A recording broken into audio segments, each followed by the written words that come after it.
హైదరాబాద్ లో నాంపల్లిలో ఎక్కాను. Mumbai Chhatrapati Shivaji terminal morning 5 AM కి అది దింపేసింది. సో ట్రైన్ అయితే రైట్ టైం వచ్చింది. నేనైతే స్టేషన్ బయటికి వచ్చేసా. ఎర్లీ మార్నింగ్ ముంబై చూడండి ఎంత ప్రశాంతంగా ఉందో. స్టేషన్ బయటికి రాగానే ఇక్కడ ఉన్న ATM లో అమౌంట్ డ్రా చేశాను. ఇప్పుడు మనం మెరైన్ డ్రైవ్ కి వెళ్దాం. ఇదే మెరైన్ డ్రైవ్. ఇది వరల్డ్ హెరిటేజ్ సైట్ లో ఉన్న one of the best place అన్నమాట. ఎర్లీ మార్నింగ్ క్యాబ్ కూడా ఎక్కువ తీసేసుకున్నాడు.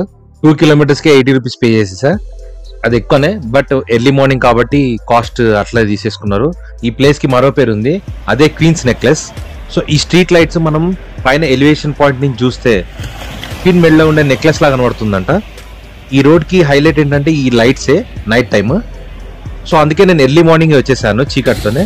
అసలు ఎలా ఉంటుంది అనేది, ట్రాఫిక్ అదేమి ఉండదు కదా. సో అప్పుడు మనకు క్లారిటీగా కనబడుతుందని ఆలోచనతో నేను ముందే వచ్చేసాను. నేను exactly middle of the point లో ఉన్నా. సో ఇటు హాఫ్ లో మీకు హాఫ్ ఆఫ్ ద కర్వ్ కనబడుతుంది.